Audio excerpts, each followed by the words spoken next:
Cricket উন্নয়নের সবক দিয়ে যারা ক্রিকেট বোর্ডের দায়িত্বে বসেছেন তাদের বিরুদ্ধে এখন স্বজনপ্রীতি এবং ব্যক্তি তোষণের ভয়াবহ অভিযোগ।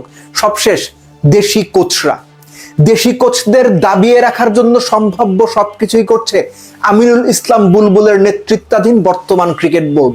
আপনি যদি 17 তারিখে ডেইলি সানকে দেয়া তালহা জুবায়েরের ইন্টারভিউটা পড়ে থাকেন, আপনার চোখ কপালে উঠতে বাধ্য। শুধু ছোট করে বলি, আপনি জানেন দিনমজুররা যেভাবে দিন চুক্তিতে কাজ করে তালহা জুবায়েরের মতো দেশের অন্যতম সেরা কোচকে বিসিবি ঠিক সেভাবে ট্রিট করে?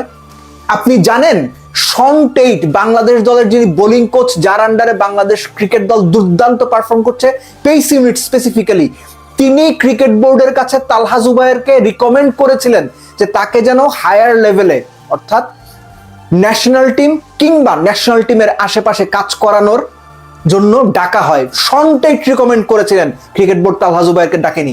আপনি জানেন বাংলা টাইগার্সের হয়ে তালহা জুবায়ের অস্ট্রেলিয়াতে যে ক্যাম্পটা হলো সেখানে যাবার কথা ছিল, সবকিছু ঠিকঠাক ছিল, শেষ মুহূর্তে বিসিবি পিটটান দিয়েছে, তালহা জুবায়েরকে পাঠাননি। এর একটাও আমার কথা না, এর সবই প্রমাণিত সত্য। তালহা জুবায়ের নিজে ইন্টারভিউতে বলেছেন।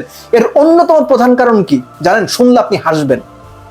ক্রিকেট বোর্ড মনে করে তালহা জুবায়ের সাথে খালেদ মাহমুদ সুজনের ভালো সম্পর্ক, এই কারণে তারা তালহা জুবায়েরকে ক্রিকেট বোর্ডের কোনো দায়িত্বে কিংবা লং টার্ম কোনো পরিকল্পনার দায়িত্বে রাখছেন না। এমনকি একটা দারুণ একাডেমি হয়েছে, আপনারা হয়তো জানেন, যেটা বিভিন্ন ক্রিকেটাররা মিলে খালেদ মাহমুদ সুজনকে দিয়ে সেটার পরিচালনা করাচ্ছেন। সেখানে তালহা জুবায়ের কাজ করেন, তিনি কোচ ভাই, তিনি তো চাকরি করবেনই, এই কারণে তাকে নেওয়া যাবে না। এর চাইতে ভণ্ডামি, এর চাইতে নষ্টামি, এর চাইতে জঘন্য একটা ক্রিকেট বোর্ড আর কিভাবে চলতে পারে? এই পর্যন্ত যারা আমার আলোচনা শুনেছেন তারা যদি আপনাদের পরিচিত ন্যাশনাল টিমের আপকামিং প্লেয়াররা থাকেন তাদের সঙ্গে কথা বলবেন। আপনাদের পরিচিত যদি এখন যে পেস বোলারদের নিয়ে আমরা গর্ব করি, এরকম আপনার পছন্দ মতো 15 জন র্যান্ডমলি 15 জন পেস বোলার চুজ করে একা একা ডেকে তাদের সঙ্গে কথা বলেন। 15 জনের 12 জন বলবে দেশের অন্যতম সেরা পেস বোলিং কোচ তালহা জুবায়ের। আমার কথা বিশ্বাস নয়, নিজে ট্রাই করে দেখেন। বা পরিচিত কেউ থাকলে এই যে এখন যে ইয়াং ফাস্ট বোলাররা আছেন যারা উঠে আসছেন, কিংবা ন্যাশনাল টিমেও যারা আছেন, ন্যাশনাল টিমের সার্কিটের মধ্যে আছেন বা সার্কিটের একটু বাইরে আছেন, ডেকে ডেকে জিজ্ঞেস করেন। মানে সহজ কথায় আপনারা একটু বোঝার চেষ্টা করেন। শন টেইট একজন পেস বোলিং কোচকে ন্যাশনাল টিমের জন্য বা ন্যাশনাল টিমের আশেপাশে রাখার জন্য রিকমেন্ড করছেন। শন টেইট ক্রিকেট বোঝেন না? শন টেইট বিপিএল এ তালহা জুবায়েরকে খুব ভালোভাবে পর্যবেক্ষণ করেছেন এবং ক্রিকেট বোর্ডকে রিকমেন্ড করেছেন, কিন্তু ক্রিকেট বোর্ড তালহা জুবায়েরকে রাখেনি। এবং তালহা জুবায়ের যখন ক্রিকেট বোর্ডের সামনে বিভিন্ন সাথে কথা বলেছেন, তারা তালহা জুবায়েরকে কোন রকম পজিটিভ কোনো আশ্বাস দেননি। সাথে ছোট করে আরেকটু অ্যাড করি, ঘটনা শুধু তালহা জুবায়েরের সঙ্গে না।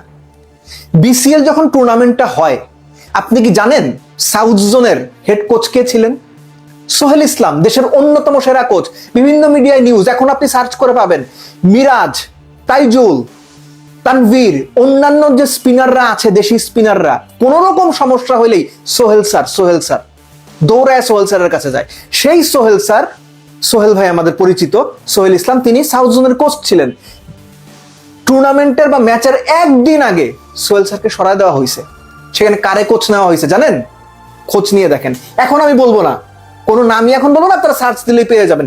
এই নামগুলো বলবো কিছুদিন পরে গিয়ে, কার কারণে কে কি করছে, কেন, কে কাকে কোথায় এই না বসাইছে, কোন লাভে, কোন যুক্তিতে, কোন পুরস্কার দেওয়ার জন্য, কি কারণে পুরস্কার দিচ্ছে, এগুলো সব একটা একটা করে বলবো, সময় আসুক।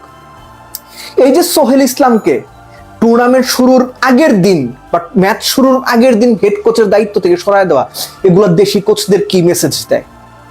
তালহা জুবায়েরের মতো পেস বোলিং কোচ, দেশের অন্যতম সেরা পেস বোলিং কোচ, শন টেইটের মতে প্লেয়ারদের মতে তাকে ডে বেসিসে দিনমজুরের মতো ক্রিকেট বোর্ড ট্রিট করে, ভালো কোচ থেকে আসবে? দেশি ক্রিকেটাররা বা দেশি কোচরা ভালো কোচ কেন হবেন? তাদের তো বিসিবি রেসপেক্টই করে না, বিসিবি তো তাদের ঠিক মতো কাজটাও দেয় না। বিসিবি কাদের কাজ দেয় সেটাও বলবো। আপনারা 2, 2, 4 কিংবা 22 দুটোই মেলাতে পারবেন, একটু অপেক্ষা করেন। জাস্ট এটুকু আমি বললাম যে ডেইলি সানের যে ইন্টারভিউটা তালহা জুবায়ের দিয়েছেন, সেই তালহা জুবায়েরের ইন্টারভিউ যদি আপনি পড়েন, আমি কমেন্টের লিঙ্কে সেটা দিয়ে দিব। ইন্টারভিউটা ইংরেজিতে। আমাদের আসলে হয় কি, ইংরেজিতে কোনো কিছু লেখা হলে বেশিরভাগ দর্শক সেটা পড়তে হয়তো কমফোর্টেবল ফিল করেন না, আর এক ধাপে গিয়ে বলা যায় অনেকে আবার ইংরেজিটা ঠিক মতো বোঝেন না যে পড়বেন। সো তারপরও লিঙ্কটা আমি দিয়ে দেবো, যদি সহজ সময়ে থাকে তাহলে পড়ার চেষ্টা করবেন। বটম লাইন হচ্ছে, ক্রিকেট বোর্ডের এই যে পক্ষপাত, ক্রিকেট বোর্ডের এই যে স্বজনপ্রীতি বিভিন্ন ক্ষেত্রে, সেটা কোচদের ক্ষেত্রে বিদ্যমান, এবং তালহা জুবায়েরের ইন্টারভিউ সেটারই প্রমাণ। এবং শুধুমাত্র খালেদ মাহমুদ সুজনের সাথে ভালো সম্পর্ক আছে বা ছিল, এই কারণে একজন কোচকে তার যোগ্যতা থাকা সত্ত্বেও ন্যাশনাল টিমের আশেপাশে নেওয়া হবে না, দিনমজুরের মতো ডে বেসিসে তাকে ট্রিট করা হবে। তালহা জুবায়ের নিজে বলেছে দিস ইজ ইনসাল্টিং। এগুলোর একটাও আমার কথা না, সবকিছু ইন্টারভিউর মধ্যে আছে। আপনি এক্সপেক্ট করেন এই ক্রিকেট বোর্ড এরা বাংলাদেশ ক্রিকেটকে বিরাট উন্নতি করবে, বিরাট উন্নতির জায়গায় নিয়ে যাবে? আমার সেটা মনে হয় না। দেশের ক্রিকেটারদের, ক্রিকেট কোচদের আস্থায় না নিয়ে, তাদেরকে খেপিয়ে দিয়ে আপনি ক্রিকেটটা ভালোভাবে চালাবেন, এটা যদি আমরা বিশ্বাস করতে বলেন, তাইলে ভাই আমার বয়স 5 বছর, আমি এখনো শিশু। হ্যাঁ, ম্যাচিউরড কোনো মানুষ যার ন্যূনতম জ্ঞান বুদ্ধি আছে, যিনি ক্রিকেটের সঙ্গে সম্পৃক্ত, ক্রিকেটটা জানেন, বোঝেন, ক্রিকেট নিয়ে কাজ করেন, এই যে ক্রিকেট কোচদের সঙ্গে যে স্বজনপ্রীতিটা হচ্ছে, এটাকে সাপোর্ট করতে পারেন না। এটা বাংলাদেশ ক্রিকেটের ক্ষতির কারণ হচ্ছে। কিন্তু যাদের কারণে এই ক্ষতি হচ্ছে, কিংবা যারা এই ক্ষতির মূল কারণ, তারা বহাল তবিয়তে টিকে আছেন, এবং এই সমস্ত কারণেই বাংলাদেশ ক্রিকেট দিনকে দিন পিছিয়ে যাচ্ছে, আগামীতে হয়তো আরো পেছাবে।